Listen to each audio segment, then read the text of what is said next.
kota yang mirip Istanbul ya, Bandung katanya. Di sana ada Hagia Sophia, di Bandung Hagia Gedung Sate, Hagia Dago ya. Hagia Cibaduyut ya, Hagia wae. Assalamualaikum warahmatullahi wabarakatuh. Selamat siang, salam sejahtera untuk kita semua. Salam sukses, menginspirasi, wujudkan mimpi. Masih bersama saya Owi Lovers di Ahmad Owi di Oke Wisata Channel. Nah, kali ini telah hadir bersama saya ya. Ini Coach Bambang Halilintar. Beliau ini punya channel sendiri, teman-teman. Kalau mau lihat ya, ngintip-ngintip boleh ya di Manusia Peradaban. Oke. Nah, Manusia Peradaban, channel Manusia Peradaban. Di situ bicara tentang banyak hal tentang sejarah ya.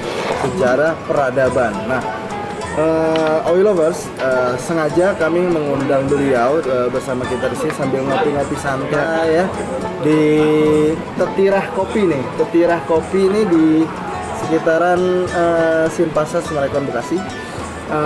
Ya ini Tetirah, kedai Tetirah ya. Nah, kita di Oke Wisata Channel sengaja menghadirkan Abah Bambang Halilintar untuk ngobrol-ngobrol bersama kita pada siang hari ini. Oke, Bah. Siap. Terima kasih atas waktunya, Bah. Udah mau mampir ke channel Oke Wisata, dan senang banget kita juga kehadiran Abah Bambang untuk bisa sharing. Nah, tentunya terkait dengan topik-topik yang sekali lagi yang lagi tren, yang lagi menjadi hits ya, termasuk yang di trending topik lah ya, termasuk ya, yaitu tentang apa? Tentang peristiwa di mana pemerintah Turki secara resmi menyatakan situs budaya, situs atau peradaban kuno ya, Romawi kuno yang sekarang ada, yang memang ada di wilayah Turki, dijadikan kembali menjadi masjid. Nah, ini kemudian menjadi kontroversi, menjadi perdebatan, bahkan tidak sedikit yang kemudian memberikan kecaman terhadap pemerintah Turki, khususnya Presiden Turki saat ini, yaitu Erdogan. Oleh karenanya kita akan coba ngobrol tentang tema ini nih, kebetulan memang lagi in, dan juga siapa tahu nanti kita juga next Oke Wisata Channel juga bisa jalan-jalan ke Turki. Nah, amin, insyaallah timnya juga bergerak ke sana. Nah, kebetulan Abah Bambang memang termasuk yang penggiat traveling juga ya, sering jalan-jalan ke Turki lebih dari 20 kali. Wow. udah hafal seluk-beluk ya, insyaallah ya. Baik, Oke Wisata Channel, Owi Lovers sekalian, kita akan kupas tuntas setajam sikat, bukan silat, sikat ya, tentang sejarah, tentang kontroversi yang menghadirkan isu Hagia Sophia sebagai kembali menjadi masjid yang ditetapkan oleh pemerintah Turki ya. Langsung saja kepada Abah, silakan Bah. Saya sengaja manggil Abah nih. Ya. Assalamualaikum semuanya, teman-teman sekalian. Waalaikumsalam. Ini Jumat berkah ya, Sayyidul Ayyam, hari terbaik. Bisa ketemu dengan orang hebat ya, Coach Hermanto Ahmad ya. Ahmad ya. Hermanto Madi. Tadi habis Jumatan, kemudian apa nih yang enak, ngopi saja ngopi, dan akhirnya kita kumpul di sini. Kebetulan karena lagi rame soal Hagia Sophia. Hagia Sophia, orang Turki memang nyebutnya Hagia Sophia. Mirip orang Bandung. Hagia Gedung Sate, Hagia Dago ya. Jadi Hagia wae. makanya kota yang mirip Istanbul ya, Bandung katanya. Di sana ada Hagia Sophia, di Bandung Hagia Gedung Sate, Hagia Dago ya. Hagia Cibaduyut ya, Hagia wae. Jadi Hagia Sophia memang unik ya. Unik karena dulu bekas gereja katedral Ortodok Yunani pernah selama 57 tahun jadi gereja katedral Katolik Roma, kemudian jadi masjid, kemudian di era Mustafa Kemal menjadi museum, sekarang jadi masjid lagi. Tentu ada kontroversi lah, setiap perubahan itu pasti menimbulkan kontroversi, biasalah ya. Dan kontroversi itu tidak pernah lepas dari keinginan dari setiap orang yang berkepentingan di situ. Nah, kalau dari sisi sejarahnya, dari awal memang dia gereja. Itu berawal sejak Roma atau Romawi. Kalau sebut Roma kan kesannya Roma yang di Italia. Kalau Romawi berarti sebuah kerajaan atau imperium yang sangat kuat memang di masa lalu ya, sebelum lahirnya Nabi Isa. Di awal-awal kelahiran Nabi Isa sendiri kan diburu sama orang-orang Romawi. Sampai kemudian ada penyalipan dan lain-lain, itu kan konspirasi antara orang-orang Romawi yang waktu itu menyembah patung pagan dengan orang-orang Yahudi. Ya, biasalah mereka berkonspirasi. Tapi kemudian tidak lama setelah itu, kalau saya sebut tidak lama bukan berarti 1-2 hari. 300 tahun setelah itu. Lama juga ya. Lama banget itu, Pak. Cuman kan kita lihat kalau di buku nggak ada 1 lembar itu ya. Tidak lama setelah itu kan berarti. Kalau di buku. Nah, sekitar tahun 300-an memang kemudian Romawi, dalam hal ini orang kerajaan itu sudah mulai menerima kekristenan sebagai agama negara. Bahkan ketika ada Konsili Nisea itu kesepakatan para pendeta, para pembesar-pembesar Kristiani, karena ada ikhtilaf. Iya, ada perbedaan pandangan fikih di antara para pendeta itu tentang kedudukan Isa atau Yesus. Apakah dia Tuhan? Apakah dia anak Tuhan atau dia Rasul dan lain-lain. Kemudian mereka bertemu di kota namanya Nisea. Nisea itu di Turki bagian barat daya. Sekarang lebih dikenal sebagai daerah Pergamon. Nah, kemudian mereka di sana di tahun 325. Kenapa mereka mengadakan di sana? Karena memang orang-orang Romawi sudah menerima kekristenan. Nah, sehingga kemudian di tahun 357 mulailah didirikan Hagia Sophia yang pertama. Ya, jadi bangunan yang sekarang itu bukan Hagia Sophia yang didirikan pertama. Ini bangunan edisi ketiga. Loh, yang edisi pertama dan kedua bagaimana? Edisi pertama, bangunan pertama runtuh. Sempat runtuh. Runtuh karena dibakar. Wah. Kerusuhan hebat. Jadi dulu udah ada ya kerusuhan. Udah ada. Jadi ada perbedaan ini sudut pandang antara patriark. Patriark itu paus kalau di Katolik, paus di Ortodok Yunani namanya patriark ya waktu itu. Antara patriark pausnya itu dengan permaisuri, istrinya kaisar. Penguasa pada saat itu. Jadi ada beberapa keputusan politik yang diinisiasi istrinya itu yang tidak sesuai dengan Injil versi patriark. Kemudian terjadi perselisihan dan berujung patriark ini atau paus ini ditahan. Kemudian para murid atau kemudian pendukung dia di Kristen itu melakukan protes dan terjadilah kerusuhan. Ya, kenapa Hagia Sophia kemudian terbakar? Karena Hagia Sophia itu kan didirikan di dekat dengan istana Konstantinopel.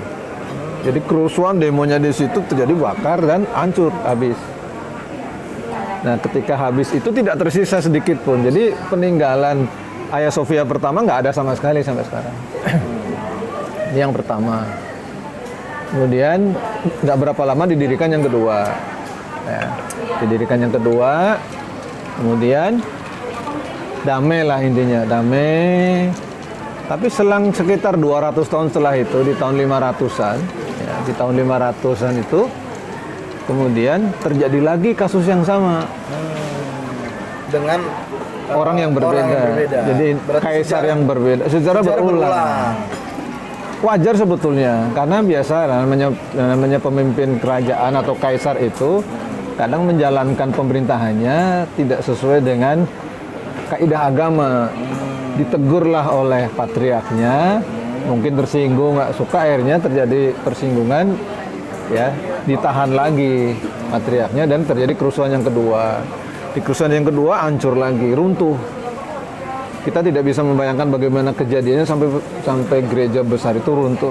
Rusak bangunannya. Rusak, ya kerusuhan besar di Konstantinopel, kemudian jatuh. Peninggalannya kalau yang kedua masih ada sampai sekarang, kalau kita ke sana bisa lihat di depan Hagia Sophia. Kemudian didirikan yang ketiga, ini yang sekarang ada. Yang ketiga itu didirikan 532. Saya ngebayangin doang nih, Bah. Kalau Abah udah pernah berarti lihat. Coba dari saya. Didirikan yang ketiga tahun 532, 5 tahun pengerjaan, 537 selesai. Terus jadilah gereja Kristen. Dulu belum ada istilah Ortodok Katolik. Dulu Kristen. Kristen lagi. Ya, jadi dia katedral Kristen biasa. Nah, Vatikan pun waktu itu belum ada. Kenapa? Ya waktu itu memang di Roma sendiri belum jadi Kristen yang kuat. Roma itu belakangan jadi Kristennya. Nah, setelah itu kemudian berjalan terus sampai kemudian mulai ada selisih pandang di antara mereka, antara Kristen Ortodok Yunani. Disebut Ortodok karena berpegang pada nilai-nilai sakral Injil yang diyakini seperti diturunkannya. Sementara yang menjadi Katolik itu dengan banyak ratifikasi, dengan banyak modifikasi. Iya. Kesepakatan dari para pendeta, ya. Kemudian jadi Katolik Roma, di situ menjadi Itu era Ortodok Julius Yunani. Caesar, bukan? Oh, Julius Caesar sebelum Nabi Isa jauh. Sejarah. Padahal nggak ada hubungan. Kali Julius Caesar itu kan di Romawi Barat. Oh iya, Itu sebelum Masehi. Sebelum Masehi. Maaf pemirsa, maaf.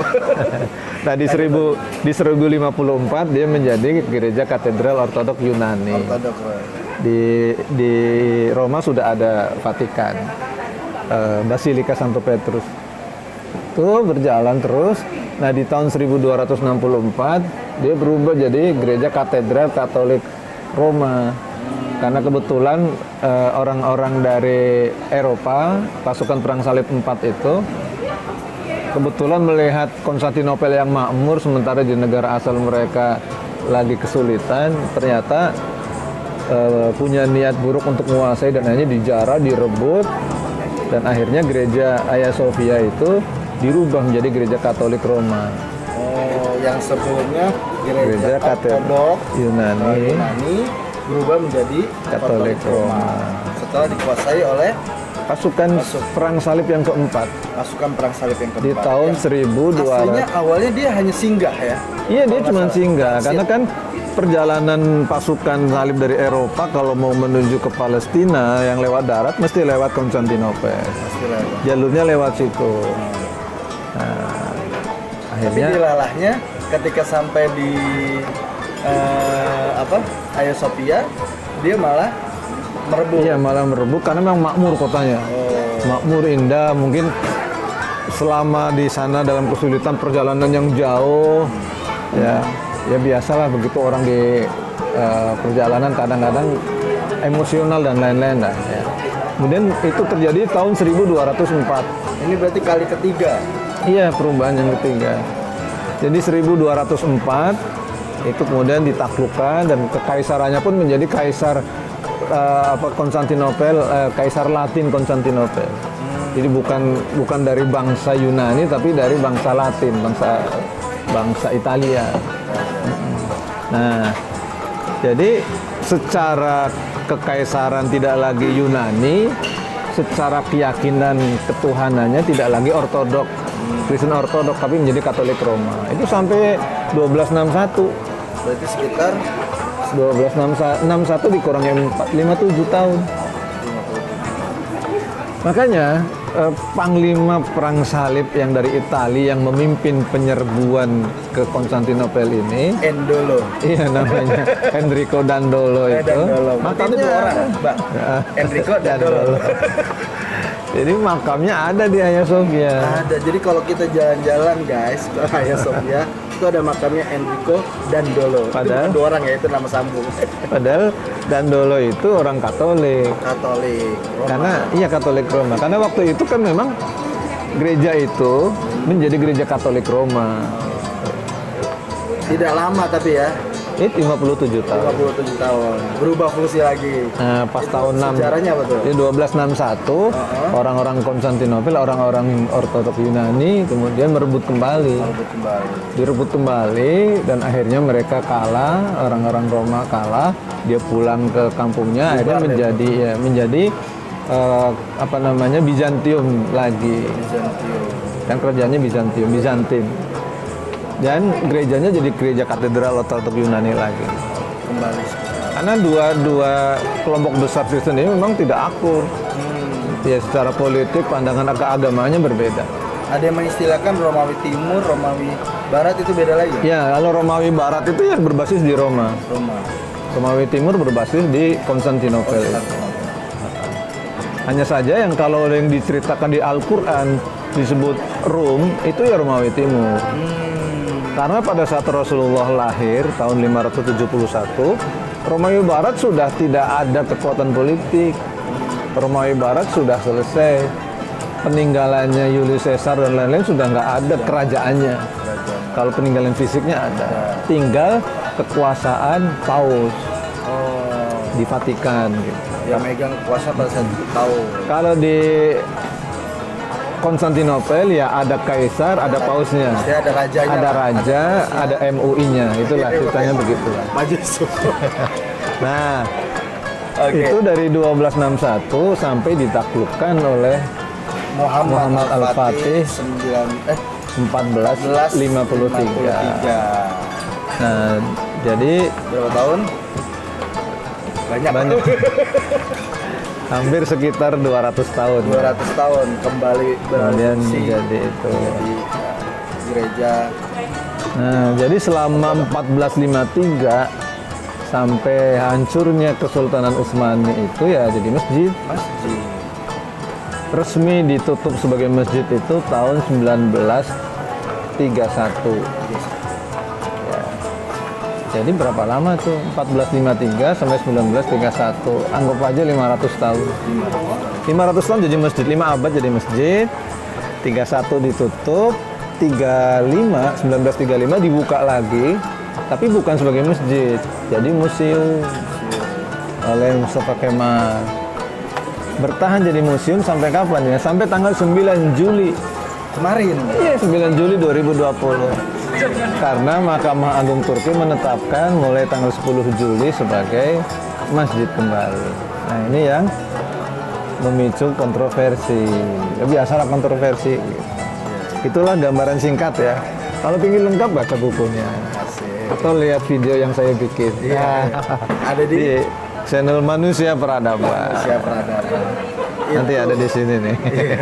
Itu gambaran singkat tentang ambil ngopi ya. Ya, kontroversi Hagia Sophia yang semula menjadi gereja Katolik, gereja Ortodok Yunani, berubah jadi gerejanya Katolik Roma, berubah lagi menjadi gereja Ortodok Yunani, sampai kemudian berubah menjadi masjid ketika penaklukan Konstantinopel oleh Muhammad Al-Fatih.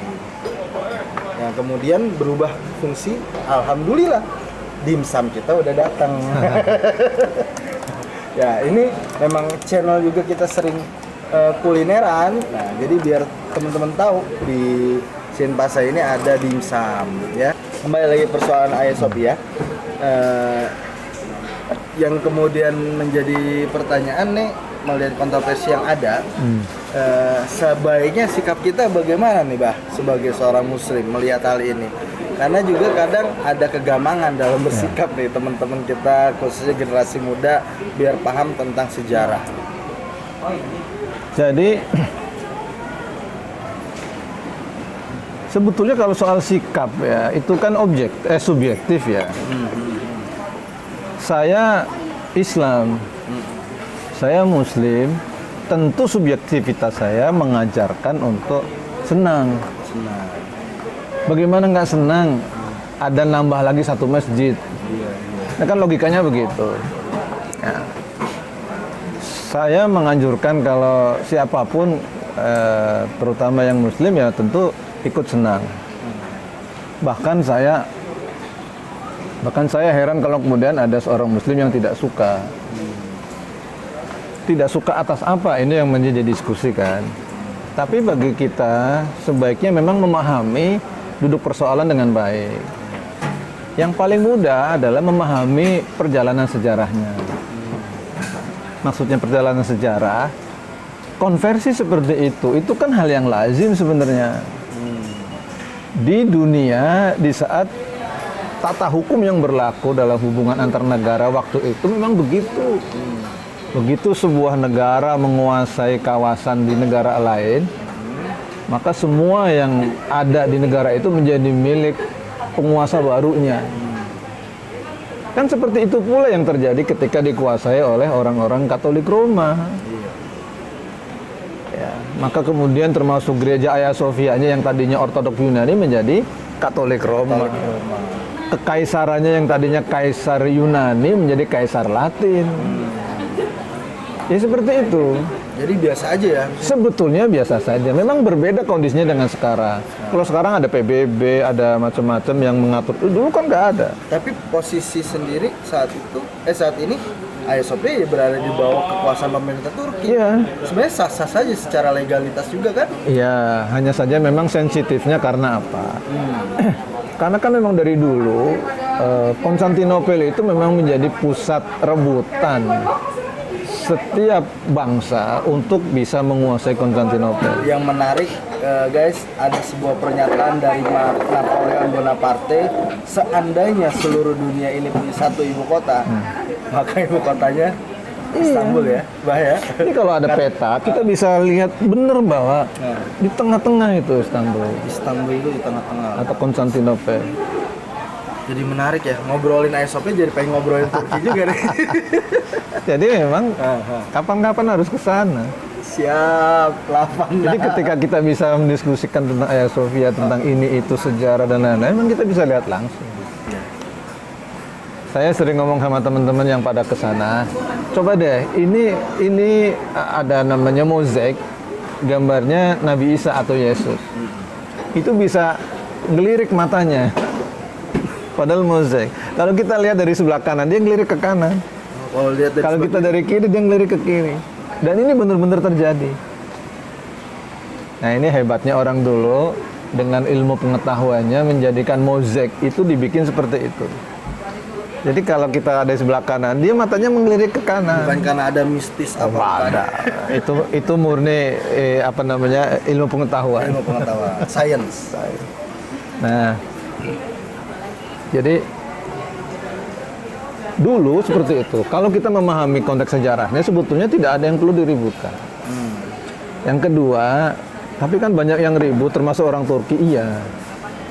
Yang pertama yang banyak ribut Yunani. Kenapa Yunani ribut? Yunani itu memang layak dan sah-sah saja untuk ribut. Lah orang itu wilayah Yunani dulunya kok. Jadi yang sekarang disebut Turki atau di peta internasional disebut Anatolia atau sering disebut sebagai Asia Kecil, Asia Minor itu secara tradisional dulu-dulunya memang wilayah Yunani. Kita kalau dengar ada seorang raja Yunani yang sangat hebat namanya Alexander the Great. Alexander the Great. Ya itu di situ di Turki tempatnya. Pusat pemerintahannya. Iya kan ada kota namanya Efesus yang dulu menjadi pusat kota besar di zaman itu ya adanya di Turki. Turki juga. Gitu. Perjalanan 7 jam lah dari Istanbul kalau naik bis ya. Nah, jadi ya wajar. Kayak kita dengan Belanda lah. Sampai sekarang itu orang yang merasa sakit dengan Belanda kan bencinya minta ampun. Walaupun kalau lagi Piala Dunia kita dukung juga pasukan oranye. Tapi memori tentang betapa Belanda 350 tahun menjajah kita tuh sakitnya nggak hilang-hilang. Saya memahami seperti itu juga orang Yunani. Ya, kalau kita mending cuma dijajah, balik lagi. Kalau kasus Turki, ya peradabannya nggak balik, kekayaan budayanya nggak balik, Asetnya ya, istilahnya. tanahnya juga nggak balik. Nggak balik. Nah, yang lebih sedih lagi, kepercayaannya nggak balik. Secara ideologis, Hilang semuanya pokoknya. Ya gimana nggak sakit. Makanya saya, kalau orang Yunani protes, wajar. Dan nggak perlu diributkan, wajar sekali. Karena dia juga punya kepentingan kapan-kapan ingin menguasai lagi. Dan itu sah-sah saja. Dan hal yang sama juga Yunani lakukan terhadap Turki. Beberapa wilayah Utsmani yang kemudian dikuasai Yunani setelah Turki kalah di Perang Dunia I, bagian dari, namanya orang kalah kan dilucuti. Wilayah Yunani, wilayah Turki itu sebagian direbut oleh Rusia.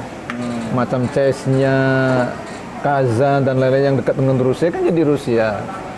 Kemudian yang ke arah Eropa, yang dekat kayak Siprus dan lain-lain kan direbut Yunani. Siprus tadi Turki. Siprus ikut di Turki juga. Nah, sebagian wilayah Yunani yang sekarang itu juga dulu wilayahnya Turki Utsmani. Ya. Dulu wilayah Yunani yang kemudian ditaklukkan Turki Utsmani, sekarang karena kalah Perang Dunia I, wilayah itu diambil lagi oleh Yunani. Tapi selama dikuasai oleh Turki Utsmani kan banyak masjid. Masjid itu ya dikonversi jadi gereja dan lain-lain. Jadi begitu. Jadi hal yang wajar sebenarnya kalau kemudian orang-orang itu kalau Yunani protes, saya mau maklumi wajar. Biasalah gitu. Nah, ada lagi misalkan mohon maaf ini Paus Fransiskus misalkan di Roma. Lah, kalau Paus yang di Roma protes, kan dulu Vatikan juga pernah menyuruh pasukan salib untuk mengkonversi Hagia Sophia dari gereja Ortodoks Yunani menjadi Katolik Roma. Kalau hari ini protes ya mohon maaf memang jadi ambigu kesannya gitu. Ya, dulu mereka kemudian melepaskan status Katolik Romanya kan karena dikalahkan lagi oleh orang Ortodoks Yunani. Bahasa saya kalau mau konyol-konyolan, ya kalau pingin nggak ada konversi dikalahin aja Turkinya. Memang gini bahasa nggak sopan. Ini sih bahasa kasarnya gitu. Jadi wajar juga, saya memahami wajar karena memang gereja mereka merasa diambil. Tapi itu kan sudah 500 tahun yang lalu sudah jadi masjid. Protesnya dulu dong mestinya. Gitu. Iya. Jadi yang sekarang dikonversi itu bukan gereja jadi masjid. Museum jadi masjid. Museumnya museum punya Turki. Sekarang masjidnya juga orang Turki. Ya. Mestinya kalau mau protes zaman 1453. Zaman 1453. Pada saat itu. Cuman waktu itu kan nggak ada yang berani protes. Ya Turki sangat kuat. Ya, itu. Hal yang sama terjadi di Andalusia. Andalusia 800 tahun. Ya? Iya. Andalusia 800 tahun itu jadi penguasa dunia Islam. Masjid agungnya namanya La Mezquita de Córdoba. Córdoba. Jadi Masjid Agung Córdoba namanya La Mezquita de Córdoba. Masjid Agung, Masjid Nabawi di Madinah itu bangunannya niru La Mezquita de Córdoba. Bukan Masjid Córdoba yang niru Masjid Madinah. Gitu. Nah, begitu ditaklukkan oleh Portugis sama Spanyol. Maka gereja tadi berubah, sekarang namanya bukan La Mezquita de Córdoba. La Mezquita itu maksudnya masjid, mosque. Mereka kan Mezquita kan orang itu. Nah, mereka bikin menjadi museum Le Cattedrale de Córdoba. Dijadikan gereja katedral di Córdoba. Padahal yang bangun adalah ya kan masjid dulu. Masjid. Sampai sekarang namanya gereja tapi ada tulisan Allah dan lain-lain. Ada. Jadi dan kita biasa aja. Ya karena dunia waktu itu memang begitu. Makanya kita kalau jalan-jalan di Turki seneng, happy. Yang Muslim ya karena banyak gereja jadi masjid. Tapi kalau ke Spanyol nangis. Apalagi yang duitnya habis, lebih nangis lagi. Nggak bisa pulang dong. Jadi, nah tapi memang ada orang-orang Turki yang protes. Ada juga. Ada. Siapakah mereka? Yang wajar. Dalam soal politik kan begitu. Kalau di kita kayak cebong kampret lah. Nah, di sana ada juga lah. Ya semacam itulah. Antara yang Islamis dengan yang sekuler. Mesti tidak objektif. Cebong sebenar apapun bagi kampret salah. Iya. Kampret bagi cebong sebenar apapun akan salah. Walaupun ketua kampret. Jadi Itu nggak usah dibahas. Jadi di Turki juga begitu. Yang pada protes biasanya memang orang yang kalah dalam kompetisi politik dengan partainya Erdogan. Yang mendukung Jadi oposisi. Erdogan, yang memilih Erdogan pasti mendukung. Jadi saya melihat hal yang wajar juga kalau Erdogan diprotes oleh rakyatnya. Ya biasa di sini juga diprotes oleh rakyat juga biasa. RUU HIP kemarin juga banyak yang protes, kan gitu. Nah, tinggal kan kemudian apakah yang dilakukan oleh Erdogan itu legal tidak secara hukum? Nah, itulah yang jadi diskusi. Itulah gambarannya. Oke. Coach Heri. Cukup menarik bincang-bincang kita, ngopi-ngopi kita pada siang hari ini ngebahas tentang satu isu, satu topik yang lagi menjadi hits, yang menjadi trending topik di sosial media dan di banyak media, baik media mainstream ya, tentang Hagia Sophia dialihfungsikan yang sebelumnya menjadi museum menjadi masjid. Oke, untuk hal-hal yang lebih dalam lagi, kajiannya bisa dilihat, bisa diintip ya di channel apa bah? Manusia Peradaban.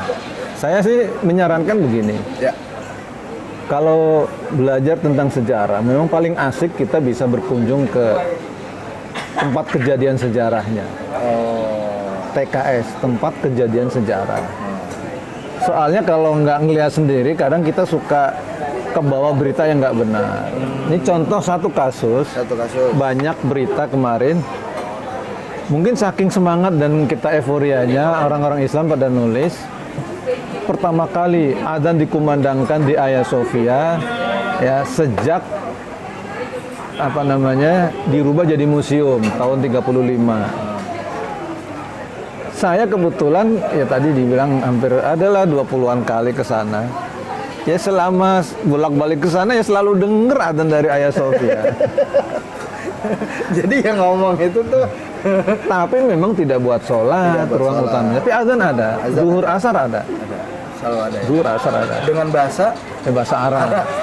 Jadi karena memang awalnya dilarang oleh Mustafa Kemal, tapi sejak Erdogan naik jadi Perdana Menteri, ya, kemudian mulai ada perubahan-perubahan secara bertahap. 2003 itu mulai dibolehin ada musola di sana. Kemudian 2013 ya dibolehkan azan zuhur asar. Kenceng. Jadi Hagia Sophia dan Masjid Biru itu kan adep-adepan. Jadi azannya gantian. Seperti saut-sautan. Saut-sautan. Nah, kalau Masjid Biru itu kan dibikin tahun 1616. Di masa kekhalifahan Sultan Selim, bukan, Sultan Ahmad. Ahmed yang kedua kalau nggak salah. Makanya kawasan itu namanya kawasan Sultan Ahmed. Nah, jadi ini contohnya. Tapi begitu kita ke sana, oh ternyata tidak persis sama seperti yang diceritakan di banyak media misalkan. Nah, tapi ya sudah nggak apa-apa. Mungkin karena memang orang taunya pertama kali gitu. Jadi pertama kali diazankan di dalam itu mungkin iya. ya. Tapi bahwa azan pertama kali enggak. Tuh. Jadi ada satu bukti yang menyatakan dari Abah yang udah sering bolak-balik ke Turki. Dengar ya. Ternyata di Hagia Sophia bukan pertama kali dia dikumandangkan azan. Jadi saran saya memang ayo kalau memang tertarik dengan apa yang terjadi di Turki, lebih baiknya ke sana aja. Sana aja. Sama Oke Wisata. Sama Oke Wisata ya. Boleh nanti bisa tinggalkan pesan Anda di kolom komentar. Untuk kali ini saya rasa cukup diskusinya. Terima kasih. Nanti akan ada topik-topik, tema-tema yang mungkin lebih menarik lagi, tentunya yang terkait dengan wisata, dan ini menjadi satu poin tersendiri bagi Oke Wisata Channel dengan hadirnya Abah selaku pemilik dari channel Manusia Peradaban ya. Mudah-mudahan ini juga bisa tayang di Manusia Peradaban, Bang. Saya lagi susun satu klip video yang berjudul menakar isi kepala Erdogan tentang Hagia Sophia. Waduh. Jadi isinya itu perkiraan saya tentang apa yang ada dalam visi besar Erdogan tentang Hagia Sophia. Bisa salah, bisa benar. Namanya perkiraan ya. Iya, tapi saya melihat dan menduga seperti itu. Dan itu menarik untuk diangkat. Insya Allah maksimal 2 hari lagi 2 sudah. hari lagi di channel Manusia Peradaban. Oke, terima kasih. Saya sampaikan jangan lupa tetap terus kunjungi channel Oke Wisata dan jangan lupa subscribe di pojok kiri bawah. Pojok kiri bawah ya. Ada subscribe, diklik ya. Jangan lupa dan tentunya tolong di like dan di share sampaikan ke teman-teman yang lain tentang channel Oke Wisata ini. Terima kasih udah mau membersamai kita dalam beberapa menit belakangan ini. Terima kasih Abang Sama-sama. udah berkunjung di channel Oke Wisata. Terima kasih semua Owi Lovers. Saya akhiri. Wassalamualaikum warahmatullahi wabarakatuh. Assalamualaikum warahmatullahi Sampai ketemu lagi. wabarakatuh. Menginspirasi, wujudkan mimpi. Oke Wisata Channel.